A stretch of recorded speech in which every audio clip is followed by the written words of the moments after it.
Welcome once more to my channel.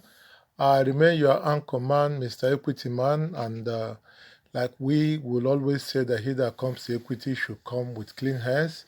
Equity is all about fairness and justice for all. I say it again and again that if there's equity in Nigeria, there won't be all the problems we are having.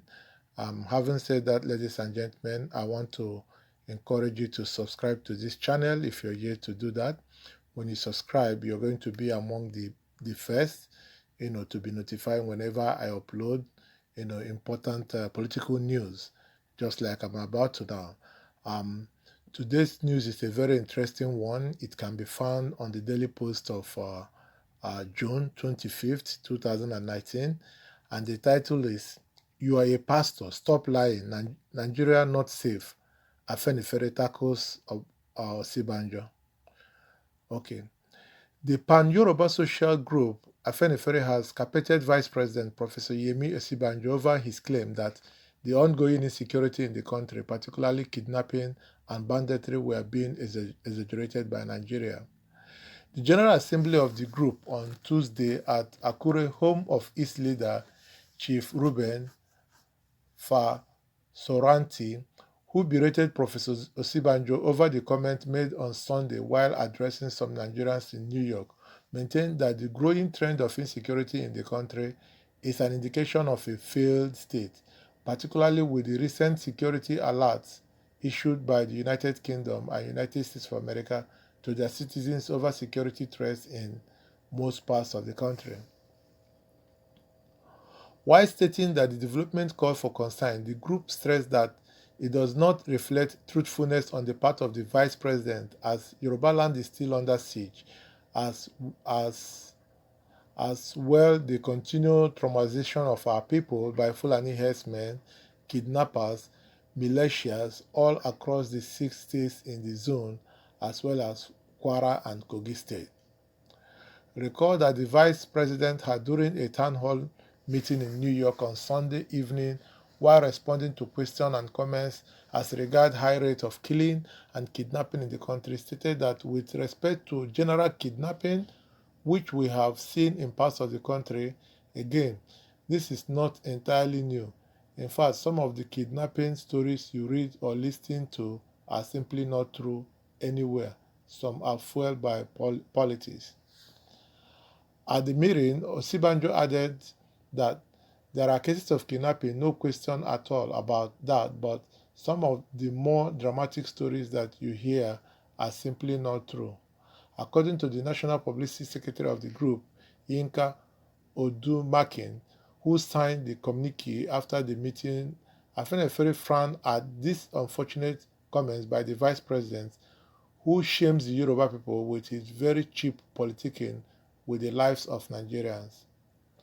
The communique read in part, all the reports provided clear indication of failure of state as the security forces have largely incapable or unwilling to safeguard the lives of our people against these criminals, as we are not aware of any of them that has been arrested or is under trial at the moment, just as all the federal government has done so far is to make excuses for the Boko Haram and Mieti Allah groups that have been accused of so many crimes against the people of Nigeria. It is against this background that the meeting was scandalized by the opportunist and provocative utterances of Vice President Yemi Osibanjo in New York on Sunday, dismissing the dangers we are faced with in Yoruba land as well as by other zones in Nigeria as being politically motivated. If he is unaware that we are in a digital world, which explains why America and Britain have issued travel directives to their citizens not travel to more than two-thirds of Nigeria. The vice president, without much thought for his integrity, stated, with respect to the general kidnapping, which we have seen in parts of the country, again, this is not entirely new. In fact, some of the kidnapping stories you read or listened to are simply not true anywhere. Some are fueled by politics. Afenifere added that even the presidency cannot shy away from the providing insecurity in the country, particularly as it affects the president's hometown, Daura, as well as dignitaries across the country. It is the report of the kidnap of a district head from president's hometown from May 1st till date politically motivated? And was the president speaking of another country when he handed kidnappers on rampage to God? Was former Health Minister Professor Isaac Adewale playing politics when it was announced that his son was kidnapped? What politics was afoot when the Ondo State governor recently announced that his convoy was waylaid by kidnappers? If he cannot answer this question, he should kneel before his God and ask for forgiveness for violating "thou shalt not lie" commandment. We further admonish him not to allow whatever ambition and political interest he serves to push him to make such infuriating comments as the number 2 man in the country again. As people who cannot continue to bear what is going on, and we believe it is so with so many communities in Nigeria, meeting made the following demand. The group, however, called on the President Muhammad Buhari to withdraw from his position as the patron of Miyetti Allah if he is sincere of tackling the issues of herdsmen attacks in the country. We restate our earlier call on Mr. President to separate the office of the President of Nigeria, which he occupied, from being also the grand patron of Miyetti Allah, which we suspect make it very difficult for security agents to go after members of this group whenever they commit or are accused of crime. There must immediate enforcement of law and order as an urgent measure to flush out these criminal elements from our society. There must be immediate steps taken to rework Nigeria, to take it back to the practice of federalism, so that every federating unit can have their police to ensure to secure their environment.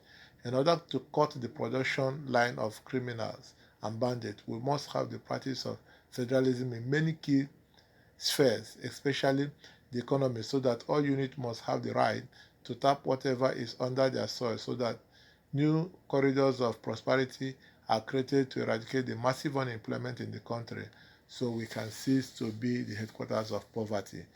Ladies and gentlemen, that's the end of the story. But I love this because this is coming from Afenifere and to Osibanjo. Osibanjo is one of their sons.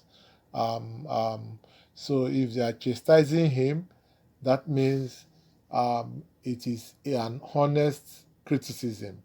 Osibanjo is a pastor, and for him to continue to serve in this government, for him to continue to defend this government, despite the thousands of Christians, thousands of people, whether they are Christians or Muslims, that have been killed, in the Middle Belt, in Yoruba land, in the South and Southeast. All over the country, people are being killed on a daily basis. We encourage him not to play politics with it. As a servant of God, he needs to stand, and defend the name of God in this government. We encourage every well-meaning Nigerians to keep speaking out. The problem we have today is beyond ethnicity. If everybody doesn't speak up, the problem will consume all of us. Ladies and gentlemen, this is where I'll draw the curtain of this episode, and I want to encourage you to continue to subscribe till I come your way once again. Thank you very much, and remain blessed.